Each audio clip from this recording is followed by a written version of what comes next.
Do you ever just, like, take a shit and it smells like tar is coming out of your asshole and you're like, what the fuck did I just eat? Yeah, well, that just happened to me. So I was gonna spend most of this video talking about Cole, but then other stuff happened, and you guys all know the Cole story, pretty much. He came to watch my game, and he only made it to the second half, unfortunately, but I got to hug him afterwards. I hugged him twice, actually. And he's just as gosh darn attractive as ever, and it's never gonna work. Because he's not a big texter. Like, I texted him later and was like, thanks for coming to my game, and he never answered. So, I don't really know, but I told my friend about that's on the team, and she was like, wait, so he came just to watch you? He didn't know anyone else on the Western team? And I was like, yeah, and she was like, are you sure he doesn't like you? And I was like, oh my gosh, it's not like that. Just, I don't know. Maybe it is, but probably not. Anyways, yeah, I really need to get over him, because holy shit. I was thinking of, like, in How I Met Your Mother, because Ted in that show is 30, and, like, if he brought a 19-year-old girl to the bar to meet Barney and, like, Lily and Marshall, they would all just be like, what the fuck, Ted? So that's how I picture it happening, going down in my head. Going down in my head, yikes. Anyways, so I have a predicament. I give a fuck. Since when do I give a fuck? I give lots of fucks. I don't understand. So the other night, last night, I was hanging out with the guys, and they told me that Waggy was having a Halloween party on Halloween, which I probably won't even get back in time for anyways, because we have a game in Las Vegas, New Mexico, on that Friday, but I already have a costume just in case, I get invited. I mean, it wasn't, like, a huge deal. I'm gonna be a pothead. Like, literally a pot on my head. And I think this costume is fucking awesome. And then after I got invited to, because Waggy's party, I was telling Jen about it, my roommate, and she was like, and I was like, yeah, but my costume's, like, not very sexy, so And she was like, yeah, your costume's really not sexy. And then I was like, shit, maybe I need a sexy costume, because, like, this is Waggy we're talking about.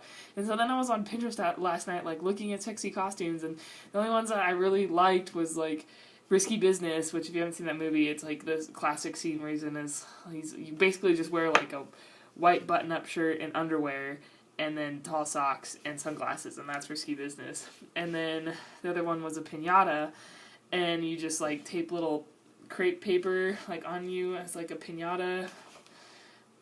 But that's so like typical. Like, who have you heard being a pothead? And like then I realized like, oh my gosh, I give a fuck. Like, why do I care that I'm not showing up to a Halloween party, like, being funny, because that's who I am, as, like, the goofy person who just, like, fucking wears a pot on their head. I don't know. And so then I was just, like, annoyed at myself that I even considered it, because, okay, I feel like this could be, like, not sexy, but, like, not ugly. Like, I have the pot, which is, like, the funny part, and then I could just wear some, like, short shorts and Vans, and, like, my hippie tree shirt that's got, like, the little tree that's, like, if you haven't seen it, hold on, like, the hippie tree, and, like, some hemp necklaces and stuff, and I should be set, but I don't know. And even if I was gonna dress slutty, I couldn't even, like, compete with the other girls' sluttiness, so it's like, why would I even bother?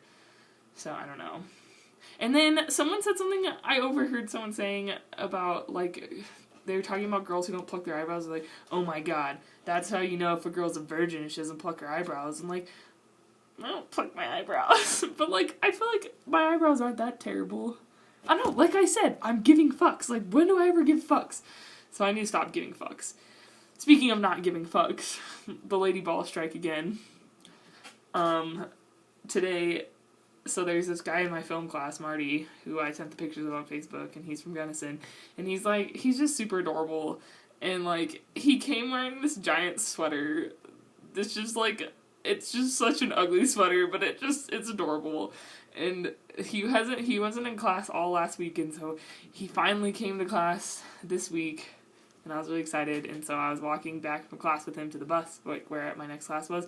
We, like, talked the whole way, and then we watched this really weird film. It was like this surrealist thing, and it was fucking chaotic, and there was like, it was a French film, so everyone was speaking in French, and there was like some crazy circus music going on. It was like really long and just made no sense, and so we were complaining about that, and and so then I told myself that I was gonna get his number, and now it's like not even a big deal because I've gotten so many guys' numbers that it's just like, you know, you just ask for it because they're gonna give it to you whether or not like it pans out as anything. Guys will always give you their number, probably, even if they have a girlfriend, they'll give you their number.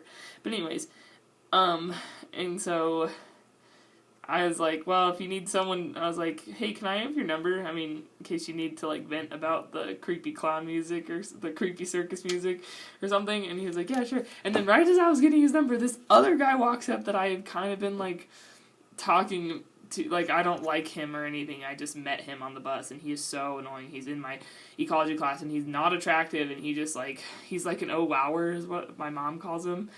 Well, those type of people, not him, she doesn't know him, but, like, those type of people that he's from Illinois or something, and so everything in Colorado is just like, oh, wow. So he's an oh-wower, and he's so annoying, and he's just, and he came up, like, right when I was getting this guy's number, and it was just super awkward, because it was, like, our little moment, and then now I feel like I look like a slut, because I just have all these guys that I talk to, but not really, because that guy is ugly, and he's just annoying. So, yeah, but I have his number. I don't know what I'm going to do with it, but probably text him sometime. I don't know what I'll text him. I'll probably be like, how's that clown music, or something dumb like that. But anyways. And in conclusion, here's a list of guys that I've asked for their number. Just for fun little... Trevor Albert, I awkwardly asked for his number. Nick Purvis, okay, well, actually, I got Timon to ask for his number, so that's, like, half, because he didn't give me his number. Finn, that's a full point right there. That shit. Josh from the Macklemore concert, as we all know that story. And then, there's this other guy, a lifty at one of my cross-country, he was a lift operator at the ski area that one of my cross-country meets is at, named Darren. Asked for his number. Yay, asking for random strange boys' numbers. Cody Bartlett, the track guy from my senior year, asked for his number. And Marty, just now. And I also, I didn't ask for Cole's number, but I gave Cole my number and told him to text me, so that's also like a half. But, okay, I guess that's not that many, but still, pretty much every guy that I've talked to, like, no one has ever given me their number, like... I've always obtained their number in some way. I don't know.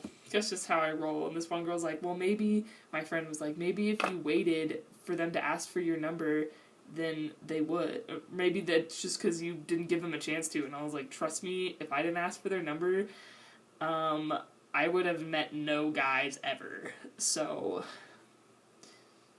lady balls.